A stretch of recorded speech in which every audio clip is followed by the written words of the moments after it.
من قلبي قد طاف ولبى الله ونسيت متاعب دربي فيه. بسم الله الرحمن الرحيم. الحمد لله رب العالمين والصلاة والسلام على أشرف الأنبياء والمرسلين وعلى آله وصحبه أجمعين. Baik, kita sambung dalam kitab kita Al-Mu'inul Mubin jilid yang pertama. Buka surat yang ke-30. Masih lagi membicarakan perkara-perkara yang membatalkan wuduk. Kita ulang balik. Yang pertama, keluar sesuatu daripada salah satu jalan, sama ada kubul ataupun dubur, kemaluan belakang ataupun kemaluan hadapan. Kemudian kita sambung pada muka surat yang ke-30.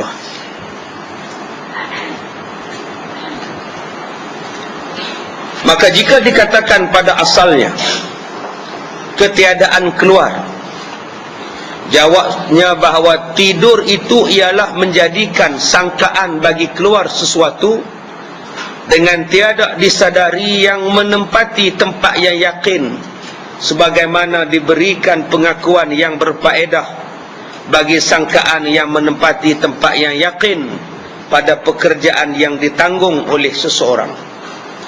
Jadi tuan-tuan, yang keduanya ialah perkara yang membatalkan wuduk ialah tidur yang tidak tetap papan punggungnya. Kenapa tidur yang tidak tetap papan punggungnya itu membatalkan wuduk? Kerana tidur itu akan jadi kepada satu sangkaan. Sangkaannya ialah keluarnya angin ketika tidur. Kerana ketika kita tidur, bahagian saluran angin itu akan terbuka, ternganga. Dan bila dia terbuka dan dia ternganga, bila kita bergerak sikit, bergerak ke hulu ke, bergerak ke kanan ke, dia akan menyebabkan angin terkeluar. Sebab kita tidur menelentang. Bila tidur menelentang, kebiasaannya angin akan keluar. Maka dengan sebab itu, batallah air semayang kalau tidurnya bergerak-gerak. Berbeza dengan tidur duduk. Ya, keadaan tidur tuan-tuan dalam keadaan duduk, menyandar pula dekat dinding, menyandar dekat tiang. Tidur yang sedemikian menjadikan tidur tetap, kedudukan punggung dia tetap, maka dia tidak ada pergerakan. Bila tidak ada pergerakan, angin tidak keluar. Maka sebab itulah dikatakan bahawa tidur yang tidak tetap papan punggung itu mengakibatkan batalnya wuduk. Innama naidha bil mazannati la farqun baina wujudihi wa adamihi. Bahwasanya barang yang ditanggung, barang yang digantung dengan sangkaan itu, tidaklah ada perbezaannya di antara ada dengan tiada. Sesuatu yang ditanggung, yang disangka, bila dah tidur kebiasaannya keluar angin, memang begitu kebiasaannya, maka tiadalah bezanya sama ada jadi atau tak jadi, sama ada keluar atau tidak keluar. Kebiasaannya bila dah tidur memang keluar, walaupun tak keluar, kebiasaannya keluar. Walaupun kita sangka angin tak keluar, maka kebiasaannya keluar. Batallah wuduk, pergi ambil lain bagi orang yang dah tidur tu.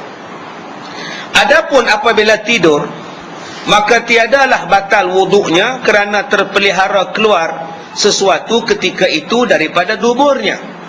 Kalau tidur yang tetap papan punggungnya, itu namanya tidur, elok aja tidurnya, maka tiadalah terbatal wuduknya. Kerana kata Anas bin Malik, kana ashabu Rasulillah sallallahu alaihi wasallam yanamuna thumma yusalluna wa la yatawaddauna. Adalah sahabat Nabi sallallahu alaihi wasallam, tidur mereka selepas daripada semayang dan tiada pula mereka berwuduk. Riwayat Imam Abu Daud. Yanamuna hatta takhfaq ru'usahumul ard. Tidurlah mereka itu sehinggalah terhangguk-hangguk kepala mereka ke bumi, dan adalah diihtimalkan tidur yang tetap yang dikumpulkan antara dua hadis. Jadi tidurnya sahabat-sahabat Nabi ni tersengguk-sengguk sampai kepala mereka ni ke bumi. Nak tengok contoh macam mana dia tidur tu, baru dia angkat kepala dia. Nampak tak? Memang rapat tuan-tuan tidur ni.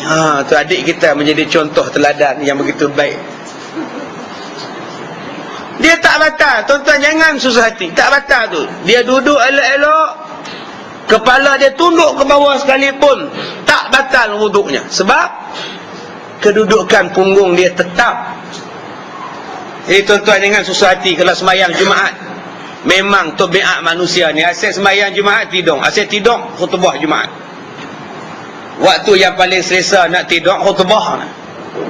Selesa, kena pula masjid ikon, lagi dapat pula tiang dinding pula, Allahu Akbar.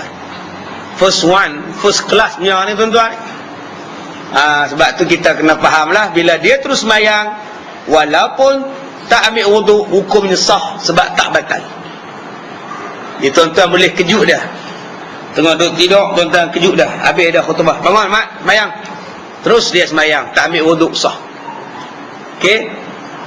Walaupun kalau ikut hukum dia tak sah. Ya, kerana dia terus angkat takbir, sedangkan tu imam belum takbir tu ihram. Di situ sajalah yang tak sah sembahyangnya itu. Tu imam belum takbir, dia dah takbir, kawan mengigau. Orangnya sedar pun dia bangun takbir, dia seorang jadi imam, orang lain duduk belakang. Baik, kemudian bukan. Yang ketiga, perkara yang membatalkan perempuan, perkara yang membatalkan wuduk, menyentuh perempuan. Ni nombor 3 ni. Yang ni kita tengoklah macam mana jenis-jenis hak batal wuduk menyentuh perempuan. Yang ni bersentuh di antara laki-laki dan perempuan, iaitu batal bagi mereka yang menyentuh dan yang kena sentuh. Yang sentuh pun batal, yang menyentuh pun batal. Berdasarkan firman Allah, aula mastumun nisa, surah An-Nisa ayat 43. Artinya, atau bersentuh-sentuhan kamu dengan perempuan, batal wuduk. Ada 5 syarat. Ada 5 syarat yang membatalkan wuduk. Yang pertama, hendaklah di antara kedua-duanya berlainan jenis, laki-laki dan perempuan. Laki-laki dengan laki-laki tak batal, perempuan dengan perempuan tak batal. Laki-laki dan perempuan yang batal. Ustaz, kalau dengan pondan ustaz, makpon tu jantan saja, action saja perempuan, tak batal lah. Kita laki-laki, dia pun laki-laki. Dia laki-laki asalnya, saja action perempuan, dia tetap laki-laki, tak batal. Cuma perwatakan dia tu saja, buat-buat lembut. Cuba tuan-tuan tumbuk tengok dia tu, dia lari laju daripada kita lagi, kaki panjang je lari. Dia buang kasut tumit tinggi, dia kejar kita. Apa ni? Duri besar suara dia. Tadi je halus, abang, halus je. Cuba tuan-tuan cubit dia tengok, aduh, kawan jantan, dia batal wuduk kalau dia sentuh perempuan. Ya, dia sentuh perempuan. Kadang-kadang orang perempuan ni bila jumpa laki-laki lembut, dia dah anggap laki-laki lembut tu macam perempuan. Makan sekali, duduk sebelah menyebelah, kadang-kadang kongsi gelas. Sebab satu ofis lembut, mak lembut. Jadi kita kadang-kadang dah anggap dia tu perempuan. Ini orang perempuan selalu macam itu. Kami dah anggap dia macam perempuan ustaz, tak ada nampak jantan ustaz. Dah biasa tepuk tampar dia, tepuk kami tepuk dia. Dia tetap laki-laki. Kalau akak menikah dengan dia, beranak akak, bukan dia yang beranak akak. Dia tetap laki-laki. Dia nama makpon. Baik, yang kedua, hendaklah dengan kulit sama kulit, baru batal. Kulit dengan kulit, tak batal dengan rambut. Kulit dengan rambut tak batal, apatah lagi rambut dengan rambut. Nak pergi sembahyang, nak cium tak boleh, isteri ada wuduk. Tuan-tuan belaga kepala. Boleh? Sah. Dua-dua duduk dekat muka pintu.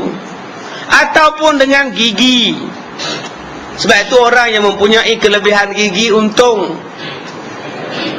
Orang yang mempunyai kelebihan gigi mempunyai beberapa kelebihan. Di antaranya ialah mereka boleh mengucapkan selamat tinggal, tangan berwuduk tanpa batal wuduk, bagi belaga gigi. Tak apa. Ustaz, gigi saya tak lebih Ustaz. Gigi saya palsu, lagi senang. Belaga gigi palsu.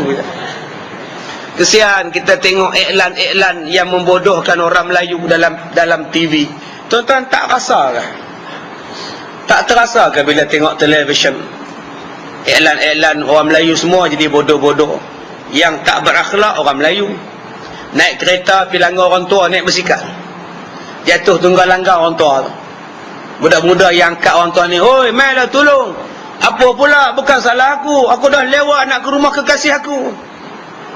Pergi rumah girlfriend dia. Rupanya orang tua yang dia langgar tadi ialah pak girlfriend dia. Ini iklan kurang hajar. Dan yang pelakonnya ialah orang Melayu. Tuan-tuan tengok iklan naik LRT tu. Iklan anak tompel jadi budak.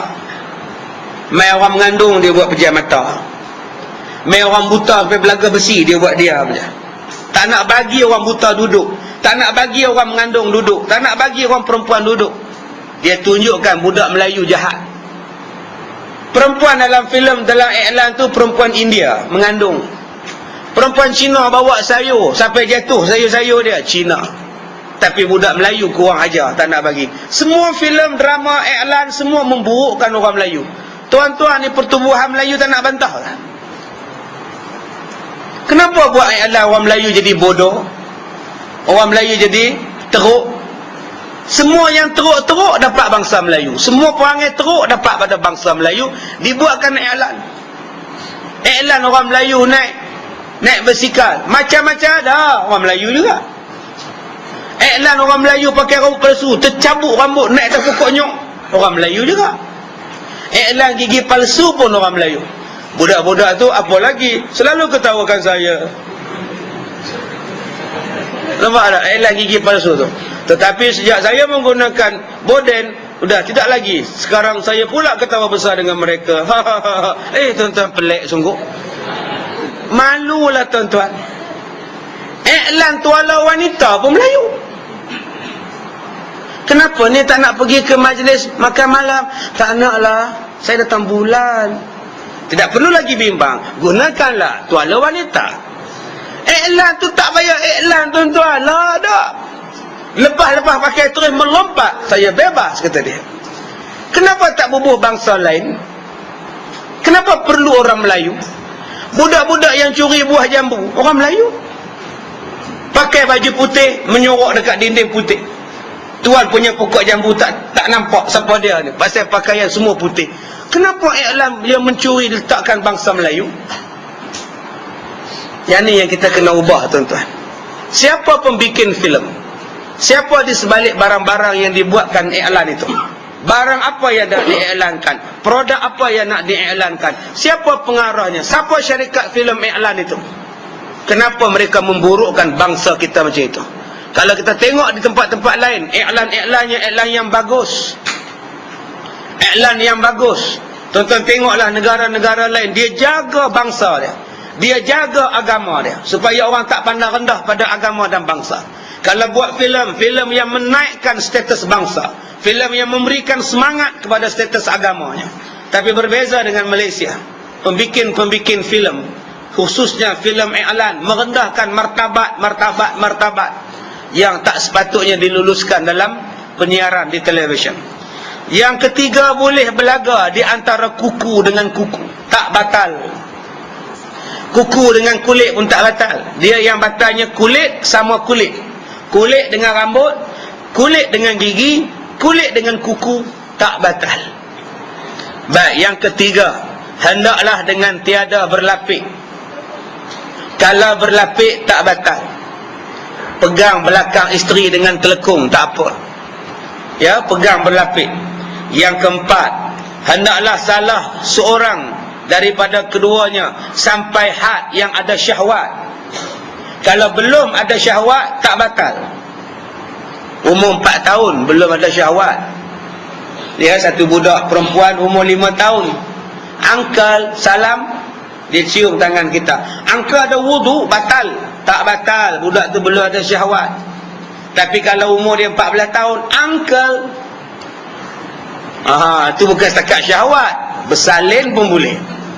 Maka batal wudunya. Begitulah akak-akak dengan anak lelaki-lelaki. Kalau anak lelaki-lelaki umur 6 tahun, 7 tahun belum ada syahwat, tak batal.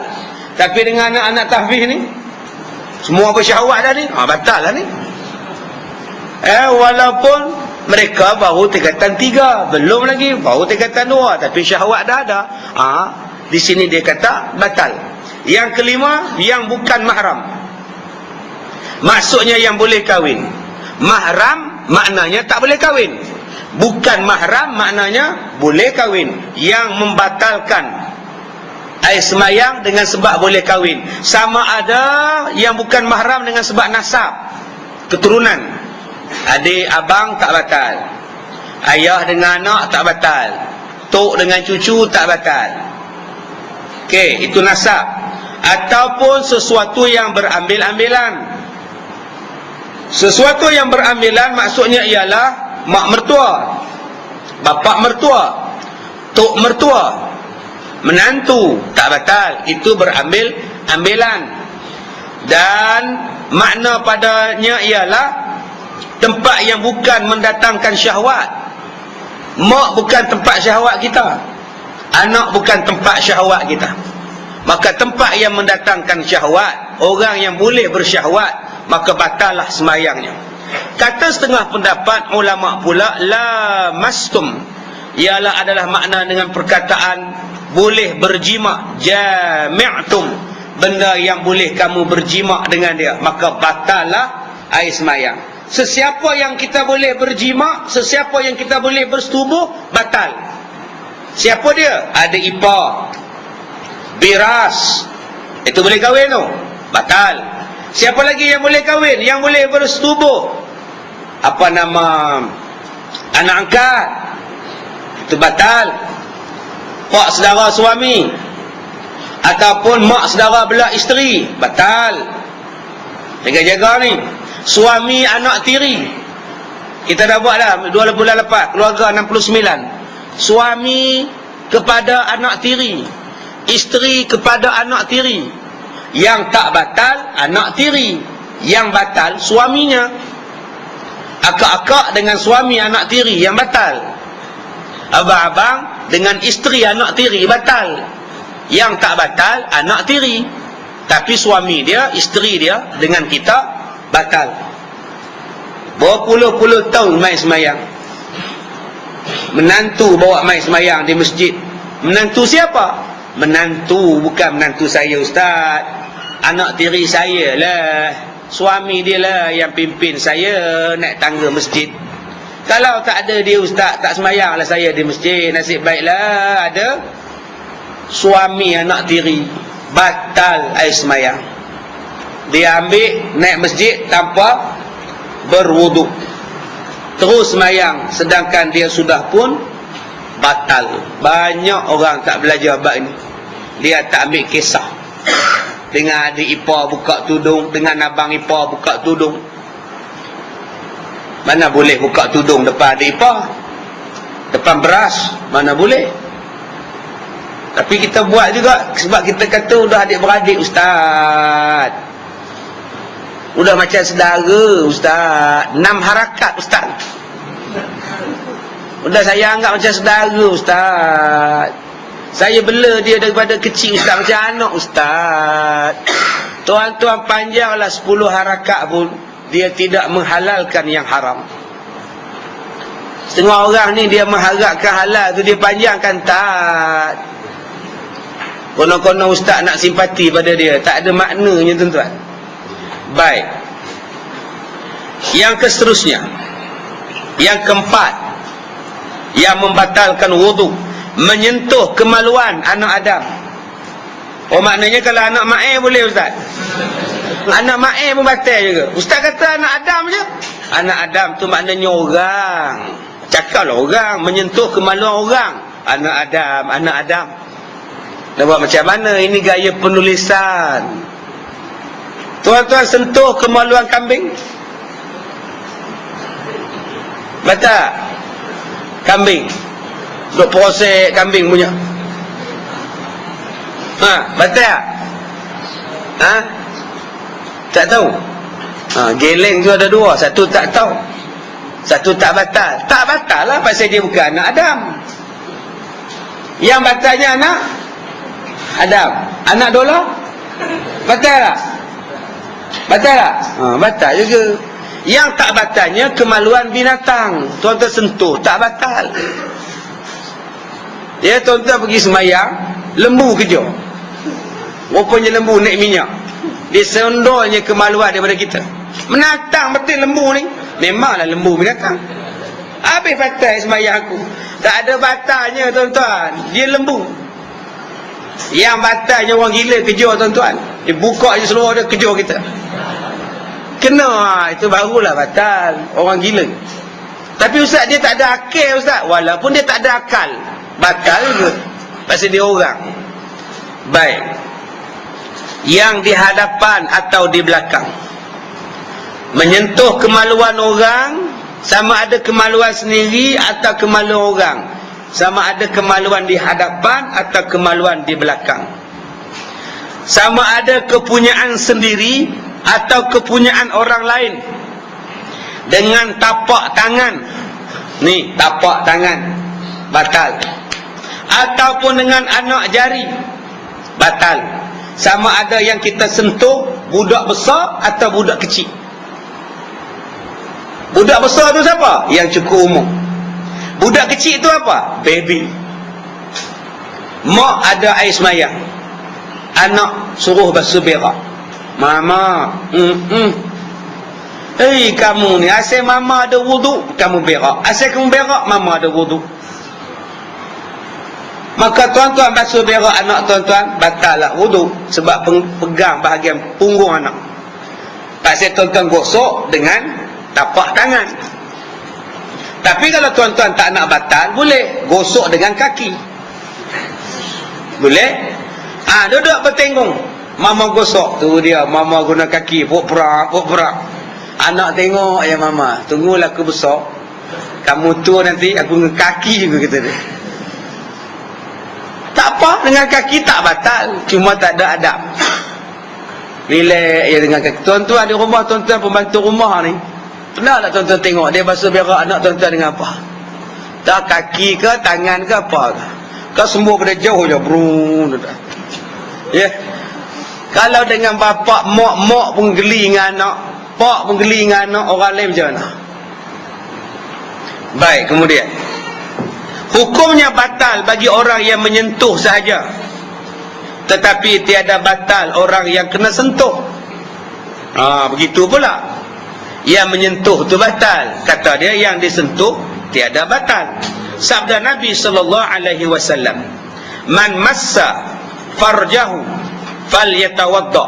Sesiapa yang menyentuh akan farajnya, maka hendaklah ia berwuduk. Riwayat At-Tirmizi dan disahkan. Jadi dalam mazhab kita dua-dua batal. Yang sentuh pun batal, yang disentuh pun batal. Lagi sabda Nabi, idza afda ahadukum biyadihi ila farjihi wa laysa bainahuma sitrun wala hijabun falyatawadda. Apabila mengenai oleh seseorang kamu dengan tangannya kepada kemaluannya dan tiada berlapik, tiada dihalang oleh sesuatu, maka hendaklah berwuduk menurut riwayat Imam Syafi'i. Yang dikehendaki menyentuh di sini ialah dengan tapak tangan. Menyentuh dengan siku tak batal. Maka sabitlah batal wuduk pada menyentuh faraj, kepunyaan sendiri dengan nas. Sebab itu pada faraj orang lain lebih aula lagi, kerana bahawasanya lebih keji, kerana ia merosakkan kehormatan orang lain. Baik. Jadi tuan-tuan, di sini disebutkan perkataan tiga benda: lams dan mas. Satu sentuh, Dan satu lagi mas jabat. Apa beza? Aula mastumun nisa, kalau kamu menyentuh perempuan. Satu lagi massa. Orang putih ambil. Dalam bahasa Inggeris pun ada perkataan massage, dia ambil pada bahasa Arab. Antara sentuh dan menjamah. Massage maknanya menjamah. Itu sebab tu kita mengurut, nama dia massage. Di sini perkataan bahasa Arab. Baik, bahawasanya bersentuh itu dengan tiada tertentu dengan satu anggota, tetapi menjamah adalah tertentu dengan tapak tangan. Sentuh ni apa-apa pun boleh sentuh. Siku ni pun boleh sentuh. Saya sentuh Cik Luqman dengan siku. Tetapi kalau saya pegang dengan tangan, saya dah menyentuh, menjamah dengan tapak tangan. Itu beza. Sentuh perempuan batal, sentuh kulit, sentuh tangan, sentuh bahu, sentuh kaki, batal. Tetapi menjamah, memegang dengan tapak tangan, itu berbeza. Yang kedua, tak dapat tidak di dalam bersentuh itu dengan orang lain, tetapi menjamah cukuplah dengan menjamah kemaluan sendiri. Kita tak pegang orang punya, kita pegang kita punya sendiri pun batal. Yang ketiga, bahawa batal ia dengan menjamah tempat yang dilarang, tiada batal dengan menyentuh. Disyaratkan orang yang cukup umur yang dikatakan membatalkan, lain dengan yang tidak cukup umur. Yang kelima, bahawa menjadikan batal wuduk kedua-dua orang yang bersentuh, baik pun yang menyentuh atau yang kena sentuh, tetapi yang menjamah, yang kena jamah tidak batal. Jadi tuan-tuan, di manakah had yang dikatakan batal? Orang laki-laki yang dikatakan batal wuduknya itu di mana? Di sini ada satu contoh yang sangat baik. Yang kata batal, kalau orang laki-laki menyentuh tapak tangannya, ya, daripada mikrofon sampai ke atas, daripada bawah sampai ke bawah sini. Oh, pegang mikrofon ni batal, Ustaz? Bukan. Yang mana faham? Tak faham sudah. Boleh faham ni? Entah faham tak? Tak, faham no. Cepat faham. Yang tak batalnya apa ni? Dia pegang di sini. Ini hak bawah ni. Pegang buahnya tak batal. Pegang ni mikrofon tu yang batal. Boleh faham? Lucah betul Ustaz. Lucah apa mikrofon tuan-tuan? Lah. Saya tak datang mengaji pula. Allah bahaya, sebut macam tu pun batal. Pasal orang tak tahu. Dia tak tahu yang kata batal tu apa. Dia tak tahu yang kata batal tu apa. Dia pegang buah pelayar pun dia kata dah batal. Buah pelayar, palam ya roh. Memegang buah pelayar tak batal. Faham tu Haji? Nah, faham. Ada satu ustaz dia kata pelayar. Apa pegang pelayar pun batal? Bukan. Ustaz pun tak erti palam ya roh. Pegang di sini tak batal. Yang batalnya pegang di sini. Boleh faham tak bang? Lepas ni dia pesan kat kawan dia, kamu kalau azan jangan pegang mic tau, batal. Pegang mic ni tak batal, ni pegang mic sendiri. Faham tak? Aku tak faham pula. Sik baik dulu kamera kita buat mikrofon contoh ni. Di manakah saya mengajar klinik solat? Satu Pak Ji bangun, Ustaz nak buat contoh ke? Tuan Haji nak jadi model ke? Tak kata dia. Elok dia tanya, Ustaz nak contoh ke? Kata dia. Baik, yang keduanya bagi orang perempuan. Bagi orang perempuan, bahagian tepi-tepinya itu tak batal. Yang batalnya ialah sekitar daun pintunya. Sekitar daun pintu itu batal. Dia punya dinding ni tak apa. Oh sudah, pegang pintu pun batal. Jadi tanya makji-makji lah, mereka faham. Begitu pun juga dengan pegang punggung. Tuan-tuan garu ni, gatai punggung duk garu, pegang punggung ni tak apa. Yang tak bolehnya ialah memegang tempat keluar najis dan sekitarnya itu. Punggung dan sekitarnya itu. Bukan dua ketui punggung tu. Yang tu tak batal. Tepuk pak mu tak apa. Nyamuk ketik, nyamuk cikgunya, nyamuk denggi duk gigit tuan-tuan garu lah, tak apa. Yang tak bolehnya ialah wa min haulaha tu, wa man haulaha, sekitar itu saja. Boleh faham? Balong? Faham tak? Faham tak? Ni pelajar-pelajar tahfiz ni kena belajar betul ni. Nah, esok nak jadi ustaz, ustazah, kenalah belajar, jangan malas-malas ni. Tidur belajar tahfiz mana ada cuti. Cuti pun tidur. Tidur pun Quran tak ada. Jaga-jaga hafal balik Quran tu lah tidur. Tu yang saya pergi isi minyak di stesen minyak. Datang budak jual bam, jual gam, kalender. Saya tanya apa hang sekolah mana? Sekolah Kedah, Yan Kedah. Mai ni apa? Mai jual kalender, barang-barang semua. Pasal apa hang jual? Minggu businessman. Oh. Minggu nak latih jadi peniaga. Oh. Pasal apa cikgu suruh berniaga? Rasulullah pun berniaga kecil-kecil. Oh, gitu. Hebat noh. Itu hang sekolah apa? Sekolah tahfiz. Tu hang tak ngulang Quran. Cuti.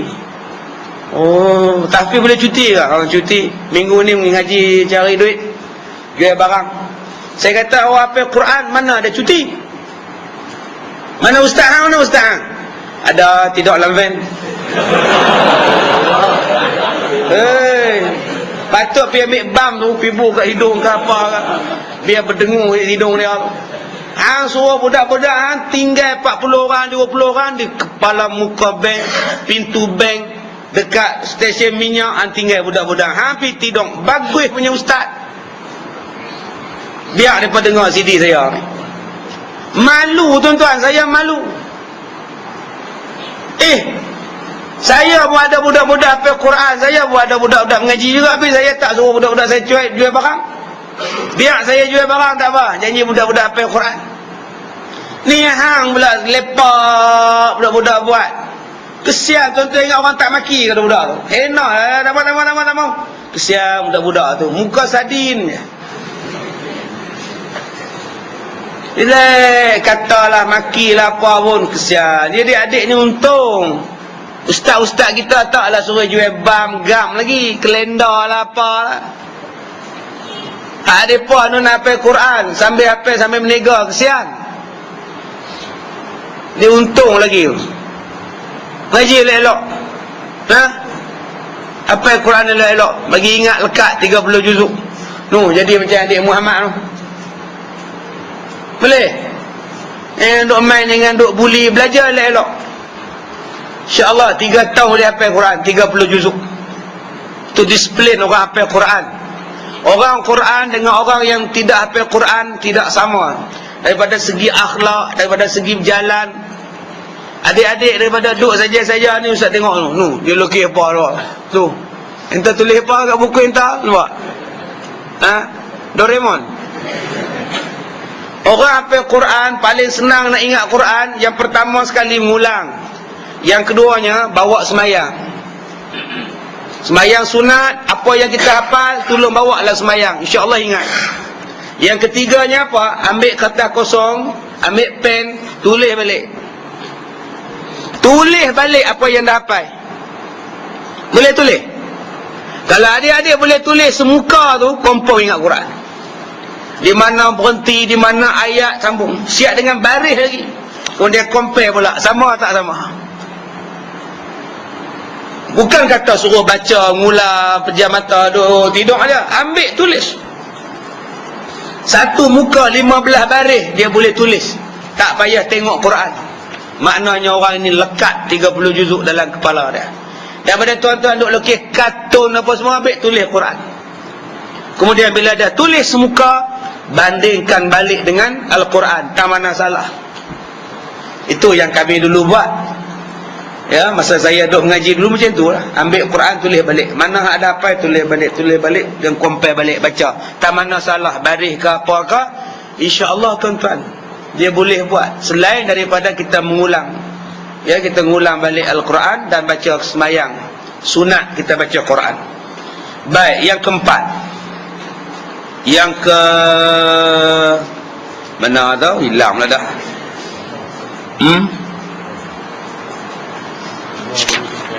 Oh lah, patutlah cari, tak jumpa muka surat lain. Baik. Yang kelima, yang ke seterusnya. Habis dah perkara yang membatalkan wuduk. Baik, di sini dia tak sebut kita banyak benda, kita sebutlah dulu hilang akal, mabuk, gila, pitam dan sebagainya pun membatalkan wuduk. Kita baca dah bulan 4 yang lepas. Baik, menyapu kedua belah khuf dan stokin. Kita masuk pelajaran baru, iaitu menyapu khuf. Kita sebut khuf dan stokin. Nanti kita belajar menyapu serban. Rasulullah pernah ambil wuduk, disapunya serban saja, tanpa buka serban. Rasulullah pernah ambil wuduk, disapunya stokin saja, tak perlu buka stokin. Rasulullah pernah berwuduk dalam keadaan berkasut, dia sapu di atas kasut saja. Jadi ini pelajaran kita pada hari ini. Kita kena belajar lah. Jangan tuan-tuan kata nak belajar ke ustaz. Kena belajar. Kok tuan-tuan ni jadi askar, duduk dalam hutan, lawan dengan pengganas, penceroboh. Semayang kena semayang, wuduk kena wuduk. Takkan tuan-tuan nak buka kasut? Nak pakai balik sikit punya seksa kah? Tali ni sampai ke lutut kasut. Jadi cara dia sapu di atas kasut. Tuan-tuan ni pendaki gunung, segala gunung tuan-tuan daki. Everest, Kinabalu tu pejam mata sampai dah. Punya terror je. Ingat jalan dah 40 kali dah naik.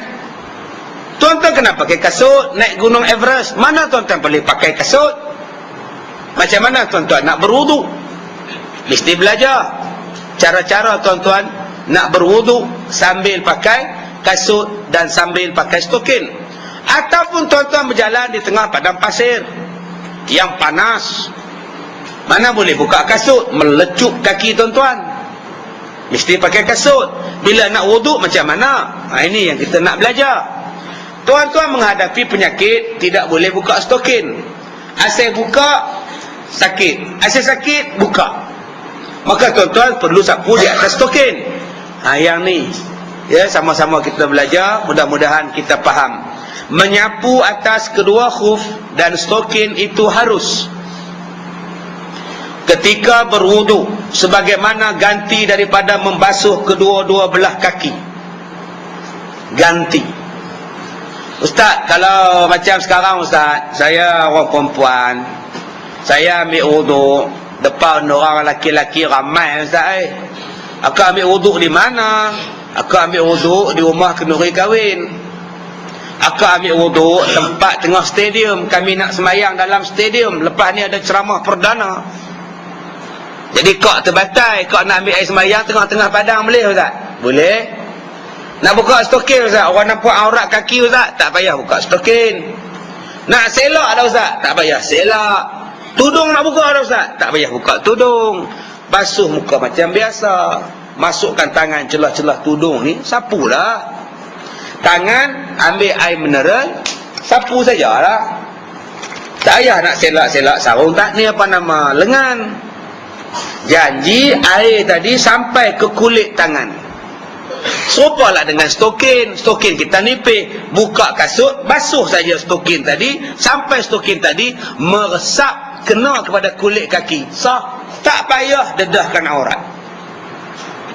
Kerana ada orang yang bila nak ambil wuduk, dia sampai mendedahkan aurat. Nak dapat pahala, buat dosa. Tak kena tu. Ada orang nak cari pahala dengan cara buat dosa. Tak kena.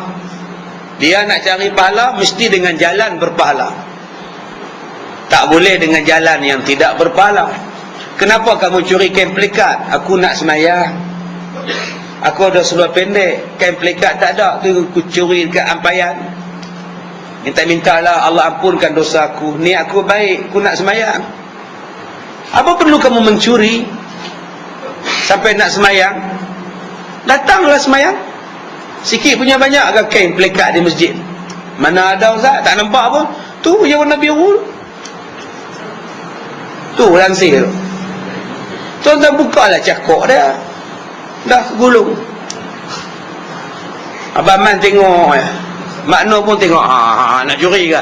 Dah pinjam. Lepas semayang, sangkut balik.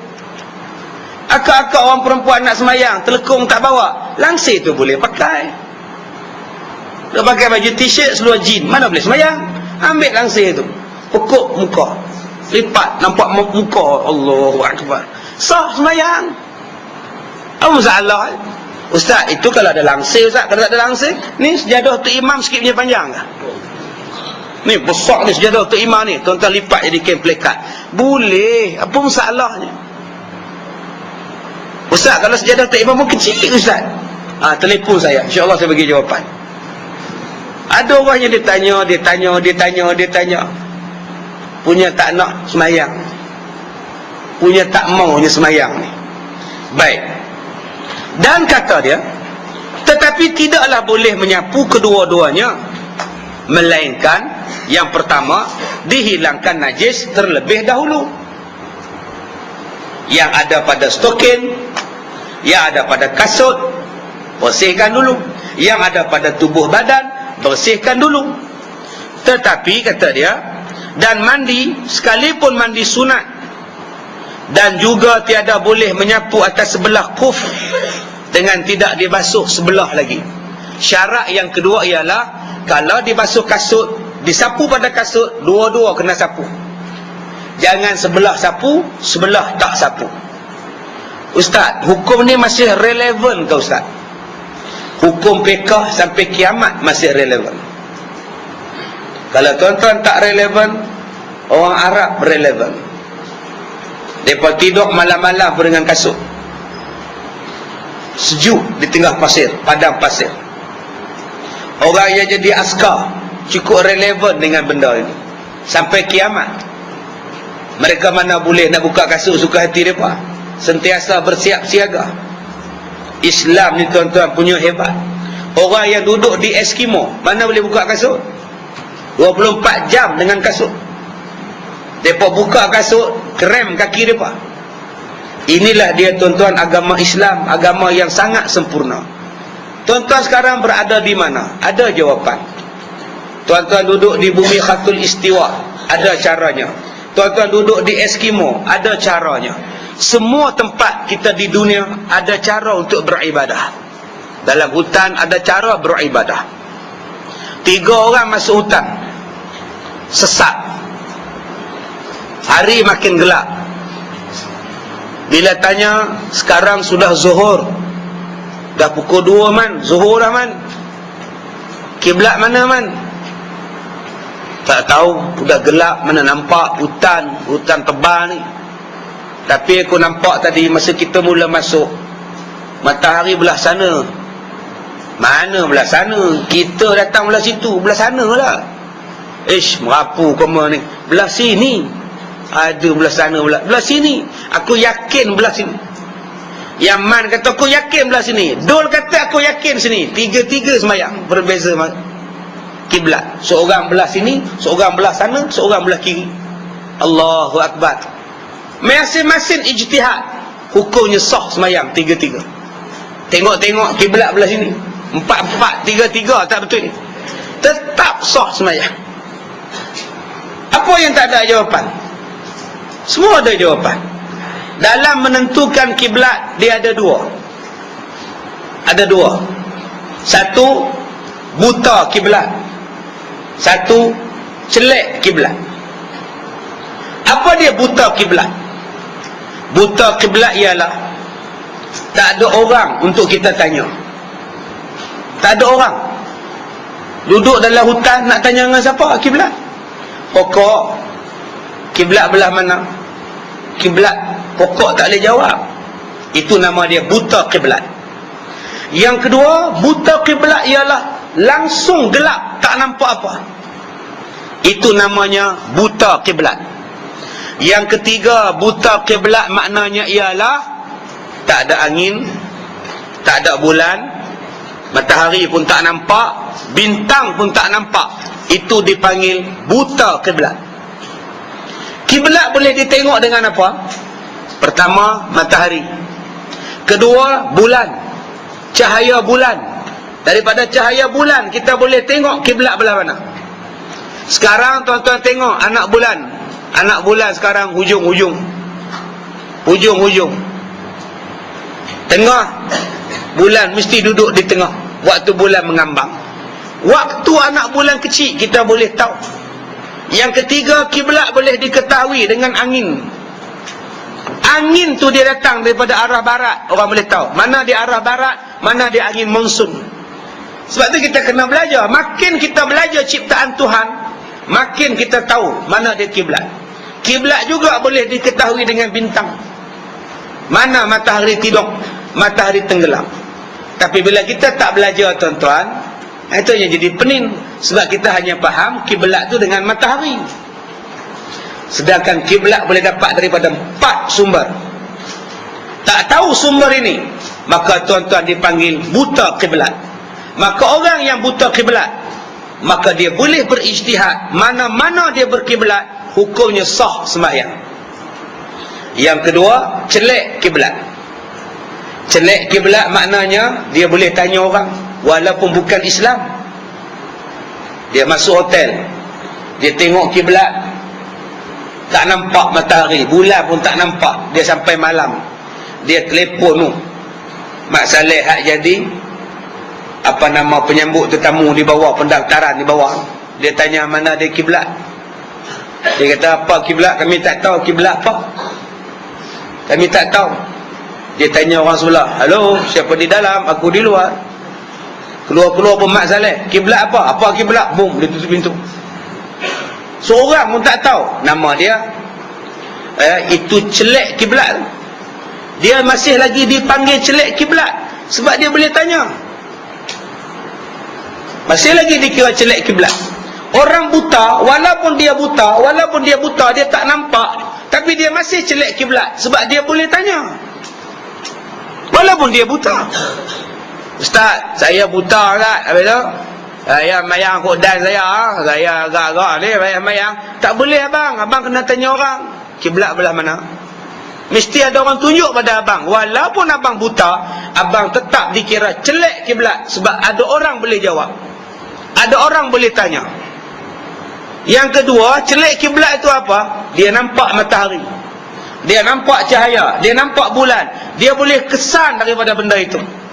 Maka orang yang macam ini, kalau dia semayang, selepas dia semayang baru dia tahu kiblat dia salah, wajib dia ulang semayang dia. Dia boleh tanya, tapi dia tak tanya. Dia tiba dia semayang, habis-habis semayang dia tengok orang lain semayang belah sana. Dia kata, Pak saya faham semayang belah sana, kiblat sini pakcik, bukan situ. Wajib dia ulang sebab dia adalah celek kiblat. Orang yang buta kiblat tak wajib ulang semayang sebab sah semayangnya dengan syarat dia berijtihad dengan yakin itu kiblat. Ainama tuwallu fasama wajhullah. Itu asasnya. Baik, kemudian kerana kaedah inna syari' idza khayyara mukallifan baina syai'aini la yajuz ay yartakib haslatan salisatan. Artinya, apabila hukum syarak menyuruh pilih kepada orang yang mukallaf di antara dua perkara, maka tidaklah boleh ia memindahkan mengerjakan perkara yang ketiga. Maksudnya, jika wajib atasnya membasuh kedua-dua belah kaki ataupun menyapu kedua belah khuf, baik, Islam memberi pilihan. Duk boleh, tayamum boleh. Kamu boleh ambil wuduk, kamu boleh tayamum. Dua pilihan. Kamu tidak ada pilihan ketiga. Maksudnya apa? Bila wuduk, wuduk. Bila tayamum, tayamum. Dan bila kamu pilih tayamum, mesti basuh muka, mesti sapu muka dan tangan. Jangan sapu muka dan kaki. Tak betul. Ustaz, kaki saya berbalut, saya sapu atas kaki Ustaz. Hei, tayamum mesti muka dan tangan. Baru ni ada satu orang tanya saya, tu imam tanya, Ustaz, tangan kita berbalut belah kanan, belah kiri sihat, Jadi nak tayamum tu Ustaz, macam mana Ustaz? Yang belah kiri tak payah buat Ustaz no, pasal sihat. Belah kanan saya no, tak boleh. Dua-dua belah kena tayamum. Saya pergi ceramah di Taiping, satu orang patah kaki. Dia tayamum di kaki, muka dan kaki. Saya tanya pasal apa tayamum kaki? Kaki patah, kita kena sapu kaki. Itu tayamum kaki dengan muka Pak Cik? Tak tahu, dah kaki patah. Tayamum muka dan tangan. Dia tidak ada pilihan ketiga. Pilih dua. Kalau basuh muka, kalau ambil wuduk, sempurnakan wuduk. Kalau kamu pilih tayamum, sempurnakan tayamum. Baik, kemudian sabda Nabi sallallahu alaihi wasallam, anna nabiyya masaha 'alal khuffaini, bahwasanya Nabi menyapu atas kedua-dua belah khuf. Kaki belah kanan Nabi sapu, kaki belah kiri pun Nabi sapu. Macam mana cara menyapu? Tuan-tuan jangan faham, ambil wuduk, sapu air di atas kasut macam tuan-tuan basuh wuduk. Bukan. Dengan tapak dia, dengan belakang semua. Tak. Kena belajar betul-betul. Bulan depan kita buat praktikal. Nah, bulan depan ni, pelajar-pelajar tahfiz ni jangan lupa. Belajar betul-betul. Besok tuan-tuan nak jadi ustaz, nak mengajar orang. Bila tak tahu macam mana, ni tengah muda ni, tengah fresh. Macam uncle-uncle di belakang tu, mereka banyaklah nak fikir. Mana nak fikir itu anak sekolah, fikir suami, fikir mak, fikir isteri, fikir anak, fikir itu, fikir macam-macam fikir. Tapi adik-adik ni fikir apa? Tak ada fikir apa pun. Belajar je, belajar betul-betul. Janganlah fikir anak dara orang. Adakah dia menunggu aku? Tak payahlah tuan-tuan. Bukannya nak masuk tahfiz pun, mak suruh masuk. Pasal dah ada girlfriend, hantar surat. Masa nak masuk tahfiz, hantar surat, tunggu abang tau. Geli. Baru tingkatan 1, berabang-abang. Makwanya dah je 5. Ya Allah. Duk fikir dah, tu sudah fikir lah, pening kepala. Ya, banyak abang-abang, uncle kita, pakcik-pakcik, makcik-makcik nak fikir macam-macam. Saya ni tuan-tuan, macam-macam salah orang duk mengadu. Allah sebut dalam Quran, qu anfusakum wa ahlikum nara. Jagalah diri kamu, jagalah anak-anak kamu daripada api neraka. Saya keluar daripada rumah hari Khamis yang lepas, sampai sekarang tak balik. 3 hari ni tuan-tuan. Besok pagi saya kena pergi Al-Usta pula. Petang pukul 5 di sekolah menengah, nama apa tu, Kubang apa tu, di Pendang. Kubang apa tak? Kubang apa lupa pun tak. Malam dia Al-Usta. Besok hari Isnin pukul 9 kena ada di Kamtek Teluk Intan pula. Sibuk tuan-tuan. Saya paling susah hati anak-anak saya. Kita duk sibuk mengajar orang, anak kita siapa ajar? Sebab tu ustaz kena ada 2-3 isteri senang. Ya, pakat tolong-menolong jaga anak. Jangan marah kak nak, cerita je. Saya tengok kak di situ, pasal kamera depa tuan-tuan. Nah, tuan-tuan jangan kata saya gila ke ustaz, mana ada kak belah sana. Tu akak lah kamera. Kita takut tuan-tuan, duk sibuk. Anak kita siapa belah? Tuan-tuan baca Metro hari ni, restoran apa? Restoran Berahi. Mai duk hidang pakai spender saya ni. Kat mana ustaz? Nak pergi ke? Takut tuan-tuan. Tuan-tuan tengok dalam internet yang budak-budak duk bergaduh di surau, kungfunya. Bukan budak laki-laki, perempuan. Pak duk tumbuk. Ya Allah, ganasnya. Mak pak tak pernah sangka yang anak ganas macam tu. Mak pak tak pernah sangka yang anak ni dah berzina apa semua. Yang inilah yang kita takut tuan-tuan. Mak kerja, pak kerja, anak-anak dikerjakan orang. Saya dalam perjalanan tadi semalam hari Khamis, kemarin hari Khamis, dia kata, ustaz, tolong ustaz, anak saya kena lari ke orang. Anak dilari ke orang dalam rumah dia. Laki-laki ni duk attack perempuan ni di tempat mengaji lagi. Perempuan ni telefon bapak dia, ayah ambil ayah ni, budak lelaki-lelaki ni duk kacau ah. Ayah pergi ambil letak di rumah. Lelaki-lelaki ni ikut, dia aim rumah perempuan ni, pak dia pergi kerja, dia masuk buh lah kereta, boom, lari. Mak ni duk lari gitu je. Mak boleh buat apa? Tolong ustaz macam mana? Dah report boleh belum? Dah ustaz, tak tahu anak saya pergi mana ustaz. Tu anak hari ni punya berani pengaruh filem, pengaruh drama. Semalam malam tadi pukul 11 dia telefon saya, ustaz anak dah jumpa. Jumpa di mana? Papa. Saya keluar dalam CD kita cerita pasal keluarga dia pula, dia marah pula. Keluar jumpa dah. Tuan rasa takut tuan. Ustaz tolong buat sembahyang hajat, bagilah anak saya jumpa ustaz. Baru duk mengaji tahun yang kedua kah, universiti mana kah. Jadi tuan-tuan, kita bimbang benda-benda tu jadi pada anak kita.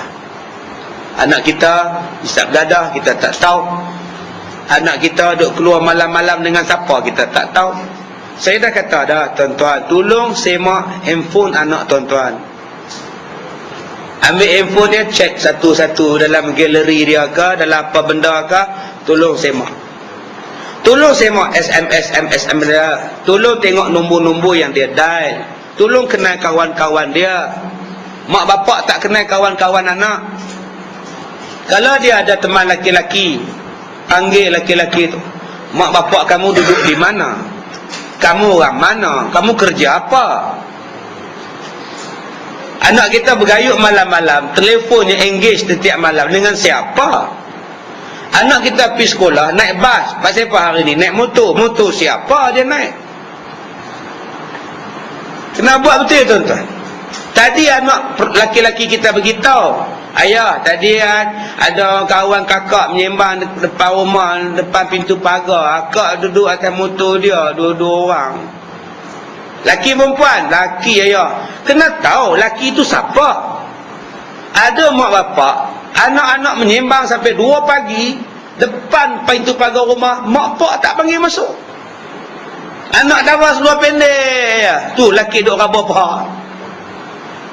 Yang ni tuan-tuan kita takut. Bila jadi sesuatu mengandung anak kita, tuan-tuan nak tahu muka di mana? Nak tahu muka apa? Muka dekat kepala. Tahu budak tu, tunggu dia beranak, lempak tengah beluka.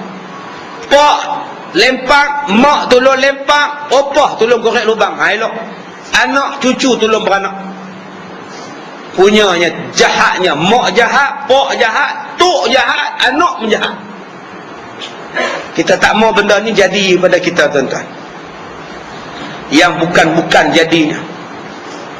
Ya, sampai ada abang, bila bapak dia mati, mak dia mati, abang hisap dadah, abang jual adik perempuan untuk dapat duit. Jual pada pengedar dadah. Kita takut bila kita mati nanti tuan-tuan, ada anak kita jual anak dara kita untuk beli binatang ataupun benda yang jahat, dadah tu. Yang ni kita minta pada tuan-tuan yang dengar CD saya ni, saya pun jaga anak saya, tuan-tuan pun jaga anak tuan-tuan. Masing-masing jagalah. Allah kata dah, qu anfusakum wa ahlikum, jaga diri kamu, anak kamu daripada api neraka. Minta sangat-sangat. Saya sebut banyak kali pada tuan-tuan. Saya bila berjalan, astro saya cabut. Bila saya pergi ceramah mana-mana, saya cabut astro, saya simpan. Rahsia tempat saya simpan. Saya tak bagi anak-anak saya tengok, melainkan dengan saya. Channel mana saya pilih, baru mereka boleh tengok. Yang selalu saya pilihnya ialah tu, Piramli. Antara 2 darjat tengok. Anak-anak boring, tak apa, antara 2 darjat. Ini orang lama stay saya ni. Internet saya tak bagi masuk. Kalau anak nak buat kerja sekolah, mak dia bawa. Mak dia main tengok nak buat apa. Pasal apa? Takut anak-anak kita macam-macam benda boleh tengok. Bahaya tuan-tuan. Jadi saya minta. Yang ketiga, kita kena kawan. Kena kenal kawan anak kita. Anak saya yang nombor 2 nama Ihsan, baru darjah 5. Mak dia telefon tadi, wakil sekolah main badminton dengan hoki. Boleh ke main badminton tu mama? Entah, mak pun heran macam mana cikgu panggil. Tak apa. Betul tak hang training badminton? Betul tak hang training hoki? Kita pergi sekolah tengok. Betul tak betul? Jangan kayu hoki je dah, orang tak ada. Dia pi mana? Kawan dengan siapa? Pi. Ayah main bola, pi.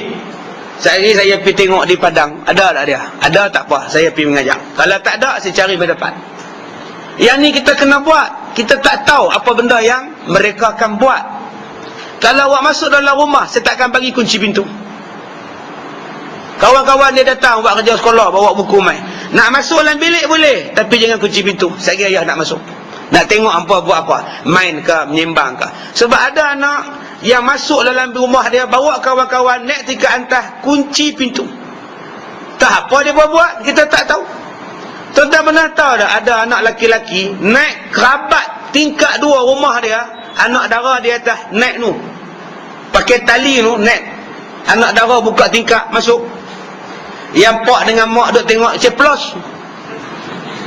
Yang anak dia bolos di atas tu. Sebelum subuh dia terjun balik. Mak tak tahu, anak tak tahu. Mak tak tahu, bapak tak tahu, anak berzina di atas. Tu masalah rumah 2 tingkat pula.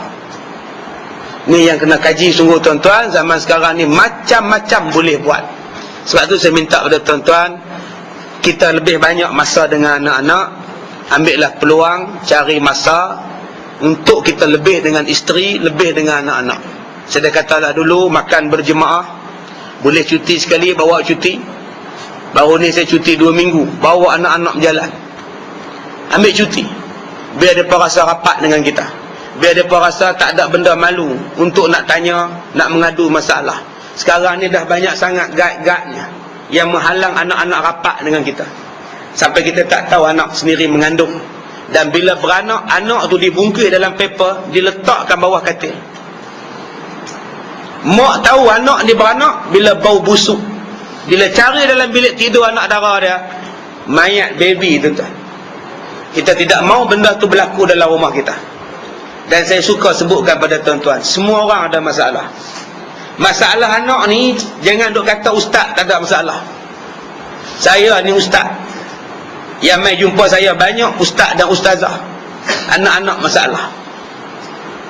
Cikgu, saya duduk makan dengan tuan-tuan di bawah, ada 6 mesej masuk tadi. Awak tengah duduk cakap tadi tu. Ni, anak curi.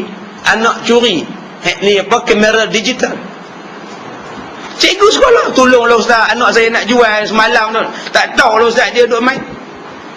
Anak cikgu curi kamera cikgu jual. Tu cikgu tu. Kalau cikgu,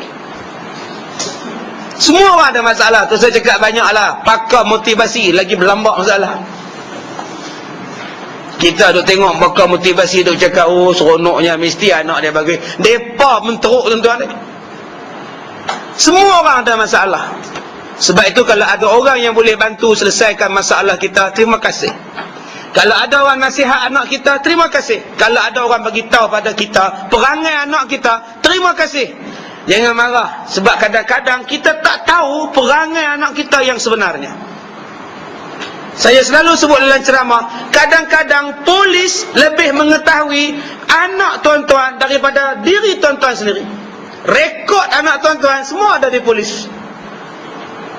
Tu yang kita takut tu. Tiba-tiba kena cekup, menang tuan-tuan. Saya banyak dapat punca anak-anak salah satu jadi macam itu. Yang pertama tuan-tuan, pak saya, mak dengan bapak terlalu manjakan anak. Manja, segala permintaan bagi. Kadang-kadang mak pak tak manja, yang manjakan opah. Apa anak buat jahat, opah defend. Opah defend. Amboi, budak buat sikit macam tu pun nak marah. Budak tu jadi lemak. Dia tahu orang tua tu duduk defend dia. Bila minta duit kat mak tak bagi. Opah ada duit. Tu duduk probek kat sini bagi duit. Nah, ambil ni. Opah ambil. Pergi duduk kira mak hang opah. Kadang opah pun jahat. Dia tak tahu bila anak tu kena masuk penjara lokap, baru dia tahu. Dia pesan-pesan pada opah ni, jangan sangat-sangat duk ambil campur sangat bila anak kita nak didik cucu kita. Bukan anak kita benci cucu kita, dia rotan tu bukan benci, dia nak didik. Tapi bila Tok Wan, bila opah pun tak faham tugas didik anak, tugas didik cucu, yang jadi mangsa ialah cucu tu sendiri. tuan-tuan, mudah-mudahan kita akan sambung lagi bulan depan. Kita akan buat cara-cara menyapu serban, cara-cara menyapu kasut ketika berwuduk tanpa perlu buka serban, tanpa perlu buka kasut. Itu kuliah kita pada bulan hadapan, insya-Allah. Dah puasa ke Ustaz bulan depan? Dah puasa ya. Baik, kita sudahi setakat itu dulu dengan surah Al-Asr. Bismillahirrahmanirrahim.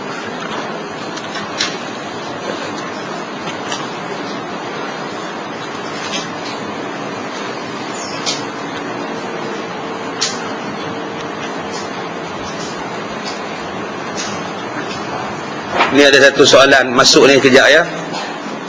Salam warahmatullah. Salam WBT. Tak tahu lah, tuan-tuan jawab lah. Salam WBT. Ustaz, saya Mei dari KL. Maaf kalau mengganggu, saya ada sedikit kemusykilan. Jika air mazi yang keluar daripada alat sulit kita, adakah kita kena mandi wajib? Nampak tak tuan-tuan? Kesian sahabat. Nasib baik dia tanya. Kalau dia tak tanya, berapa ramai yang faham air mazi itu kena mandi? Letih tuan-tuan. Asyik keluar mazi mandi, asyik mandi keluar mazi. Mazi bukan mani. Tu yang saya kata pada tuan-tuan di surau ayat 4 tadi. Orang duk ganggu kuliah saya, orang duk ganggu ceramah saya dengan macam-macam fitnah. Duk halang ceramah, duk boikot ceramah dengan kata-kata yang macam-macam, yang bukan-bukan. Suruh buang mengajak, suruh jangan pi kuliah. Ustaz Kazim ni tak tahu belah mana, lalang, semua mereka tibai.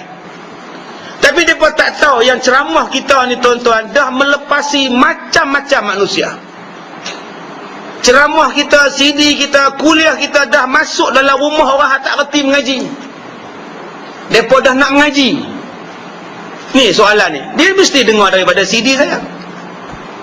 Sampai dia tanya air mazi tu kena mandi hadap besar. Dia nak tanya pada siapa? Dia mesti tanya ustaz yang rapat dengan dia. Ustaz yang rapat dengan dia, Ustaz CD lah, Ustaz Kazim lah. Cubalah kita ambil benda baik dengan ceramah saya, kuliah saya. Saya minta lah pada tuan-tuan, sebab banyak sangat yang fitnah saya ni. Ya, saya ni ceramah sana, mereka kata saya belah sana. Saya ceramah belah sini, mereka kata saya belah sini. Sedangkan ceramah kita ni tuan-tuan, semua orang dah dengar. Tuan-tuan pergi Singapura, berselerak ceramah kita. Saya dah kata dah, di Amsterdam orang dengar ceramah kita, di Australia orang dengar ceramah kita, istana-istana pun dengar ceramah kita dah. Kalau kita duk halang, siapa yang rugi? Dia kata lagi apa? Dia kata, Ustaz, yang kedua, jika kita bermusafir, air mani terkeluar secara tidak sengaja. Tiba-tiba keluar air mani, oh sudah apa yang pula ni? Dan waktu zuhur dah nak habis, apa yang patut kita buat? Dan soalan saya yang terakhir, apakah hukum jika seseorang itu mengeluarkan air maninya dengan sengaja? Saya harap Ustaz dapat jawab. Terima kasih. Salam WBT. Tuan-tuan jawablah sendiri.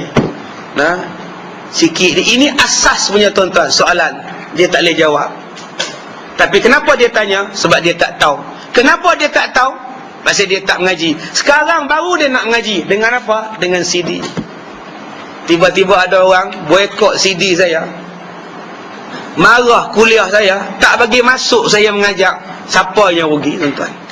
Tanggunglah kita dosa. Dengan sebab kita menghalang orang buat kerja agama, sedangkan berjuta manusia tak masuk kuliah, tak main mengaji.